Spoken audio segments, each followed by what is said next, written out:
Numéro 10 de la page 227 du document de révision de chimie de 5e secondaire, la révision de fin d'année.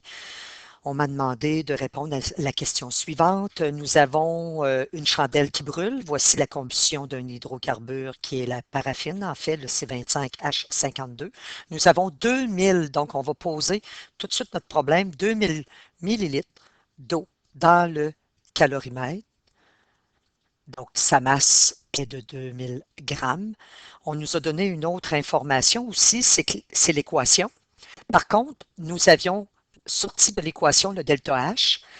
Le delta H avait une valeur négative. C'est pour cette raison que je l'ai intégré dans l'équation du côté des produits, puisque la combustion d'un hydrocarbure, lorsque nous avons de l'oxygène du côté des réactifs avec un hydrocarbure, c'est une combustion.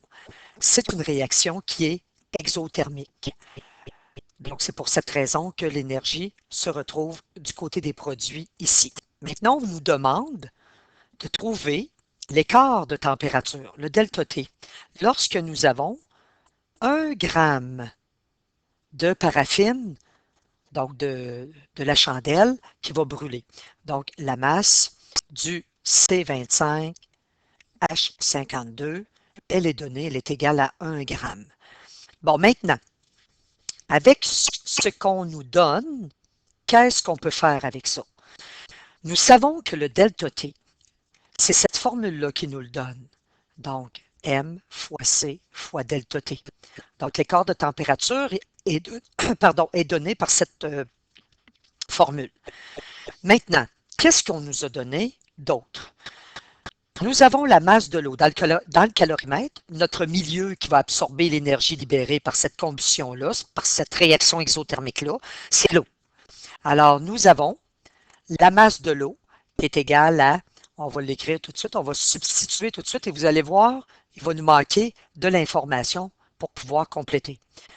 Je fais un petit rappel, c'est des grammes qu'on substitue dans cette formule, puisque si on regarde les unités de la capacité thermique massique de l'eau, nous avons le gramme. Même chose pour la température, ce sont des degrés Celsius. Nous ne sommes pas dans l'étude des gaz. Alors ici, ce que nous avons comme problématique, nous avons un inconnu, deux inconnus. Parce que on ne peut pas aller utiliser cette valeur-là ici, le 15 300 kJ, et le substituer ici. Parce que ici, c'est un delta H. Alors, c'est pour une mole de paraffine qui a brûlé. Alors, le 1 gramme, c'est à ce moment-là qui vient qu'on va le considérer. Donc, le 1 gramme que vous avez ici, n'oublions pas, dans la question, on nous demande le delta T lorsque nous avons 1 gramme de chandelle qui brûle. Alors, nous, il faut donc aller chercher la quantité d'énergie que l'eau va absorber lorsque le 1 gramme va brûler. Que nous donne l'équation? Donc, ça l'inspire beaucoup. La stoichiométrie, qui est notre outil de base en chimie. Alors, nous avons notre connu, qui est 1 gramme. Je me place sous, entre guillemets, l'ingrédient dont on me parle. Et l'autre dont on me parle, c'est pas vraiment un ingrédient, c'est de l'énergie. Donc, on va essayer de connaître l'énergie qui est libérée lorsque nous avons 1 gramme de paraffine qui brûle. Alors, nous allons effectuer la stoichiométrie. Alors, que me donne l'équation équilibrée?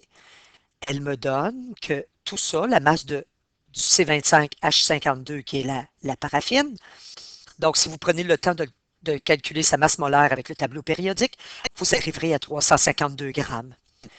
Alors, 352 grammes lorsque ça brûle, eh bien, ça libère 15 300 kilojoules en énergie. Si nous effectuons la règle de 3, en fait, ça nous donne la quantité d'énergie. Le X, là, c'est Q, qui est absorbé par l'eau.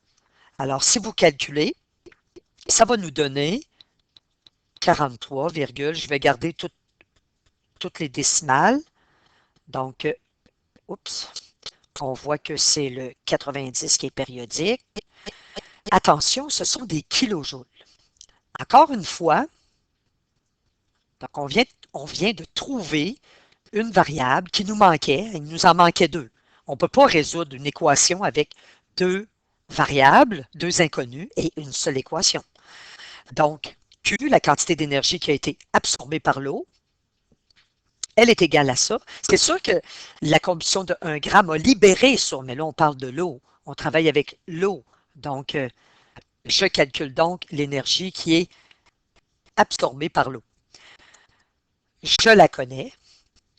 Une autre difficulté, et ça, il faut toujours s'inspirer. Pensez-y, il faut toujours s'inspirer des unités des constantes en sciences.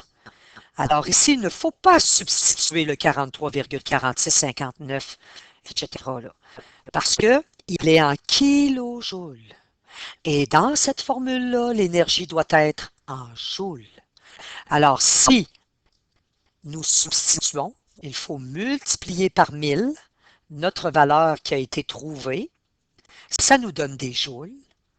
Maintenant, vous aviez votre 2000 grammes fois le 4,19 joules. Ce sont des grammes multipliés par des degrés Celsius, fois le delta T. Alors, il me reste simplement à isoler le delta T. Donc, le delta T aura une valeur, et c'est simplement ça qu'on demandait, elle sera positive, puisque c'est une réaction qui est exothermique. Donc, la température a augmenté de 5,19 degrés Celsius. Alors, ça termine la solution du numéro 10 de la page 227 de votre révision. Si vous avez d'autres questions, vous pouvez les poser sur le Facebook de Patio Sciences.